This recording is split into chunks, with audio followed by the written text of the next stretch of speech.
Space tourism is already here, and that's exactly why you should be skeptical. Because the biggest fight isn't can humans travel to space. It's who gets to call it space, who gets to sell it to you, and who gets to write the rules before the rest of us even show up. Right now, there are basically two space tourism experiences you can buy: suborbital and orbital.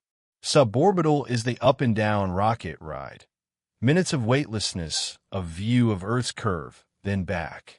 Orbital is the real deal. You're moving so fast around Earth that you keep missing the ground. That's days in space, serious training, and a price tag that still looks like a phone number. Here's the pattern interrupt nobody expects. Even the word astronaut is controversial. Internationally, the most used boundary of space is the Kármán line at 100 kilometers altitude.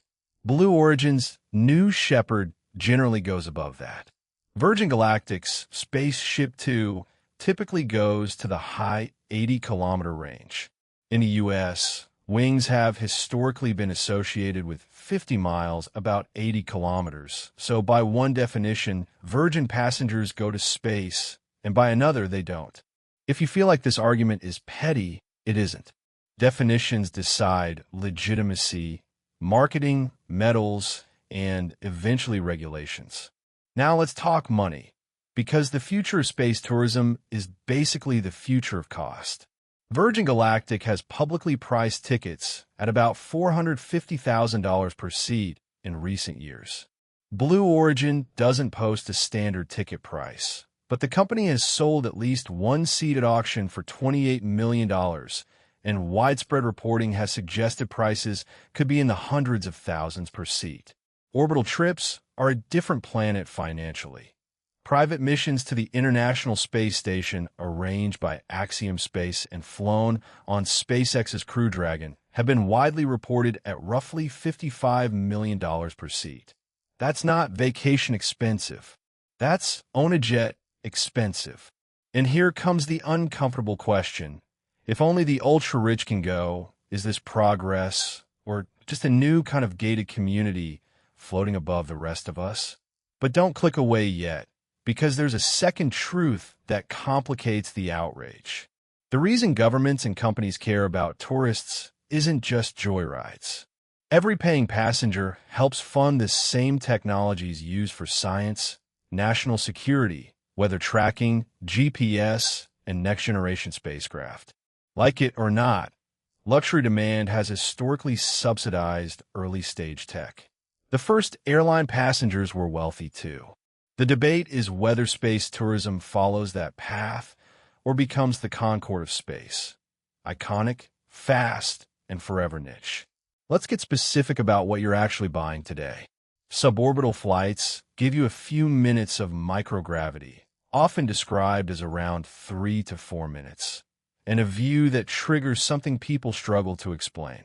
Astronauts call it the overview effect, that cognitive shift when you see Earth as one fragile system. That's real, and it's powerful. Orbital flights can give you multiple sunrises a day, longer weightlessness, and the ability to actually live in space. Eat, sleep, work, and look down at cities at night like scattered constellations. But here's another pattern interrupt. Space tourism is not just about bravery. It's about systems engineering and risk tolerance. Commercial human spaceflight is still managed risk, not eliminated risk. Virgin Galactic had a fatal test accident in 2014. Blue Origin's new Shepard had an uncrewed in-flight anomaly in 2022 and later returned to flight. These aren't scandals. They're reminders that rockets are not amusement park rides. They're controlled explosions with a schedule. So what has to change for future space tourism to mean more than a handful of billionaires and celebrities? 3 things: flight rate, reusability, and regulation. Flight rate is boring, and it's everything. The more you fly, the more you learn, the more you refine operations, and the more costs can come down. Reusability is the main lever. SpaceX proved, at massive scale, that repeatedly flying and landing orbital-class boosters can transform launch economics. And the entire industry is chasing that logic now. Reuse more hardware, reduce refurbishment time, fly again sooner. If aircraft were rebuilt after every flight, you'd never afford a plane ticket. Space is trying to stop behaving like it's 1969. Now regulation. This is where things get spicy.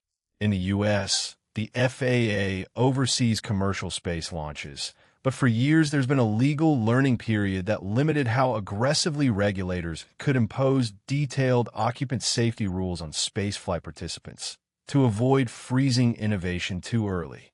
That means, in plain language, early space tourists have been flying in a world closer to informed consent than airline-style certification. Some people think that's reckless. Others argue it's the only reason the industry can move fast enough to mature. Either way, this won't stay loose forever.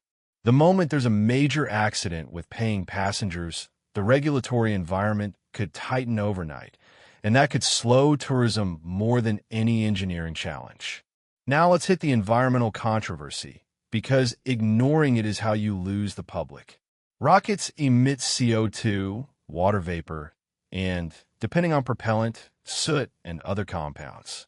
The tricky part is altitude. Putting emissions into the upper atmosphere and stratosphere can have different effects than emissions near the ground. Today, global rocket launches are still tiny compared to global aviation and total emissions, but launches are rising fast. In 2023, the world conducted over 200 orbital launch attempts, and the trend has been upward. If space tourism scales, environmental accounting will stop being optional. Expect pressure for cleaner propellants, better soot controls, and transparency, because the "it's only a few flights" excuse collapses the moment it becomes a real industry. So what does the next chapter look like? Based on what's already underway. No sci-fi, just real programs and real constraints. First, suborbital tourism is likely to expand before orbital tourism becomes common. Because the vehicles are simpler, the trips are shorter, and the operations are closer to aviation-style turnarounds. But there's a catch. To go mainstream, it needs more than rockets. It needs training pipelines, medical standards, insurance products, and a passenger experience that doesn't feel like signing up for an experimental test program. The winners won't just be the ones who reach space. They'll be the ones who can do it repeatedly, predictably, and safely. Second, orbital tourism is about destinations, not just rides. The International Space Station is expected to be retired around 2030, and NASA is actively supporting commercial LEO destinations. Private space stations meant to take over a lot of what the ISS does. Companies like Axiom Space have plans to add commercial modules in orbit and ultimately operate their own station. Other commercial station concepts have been announced by multiple teams. Whether all of them happen is uncertain, but the direction is clear.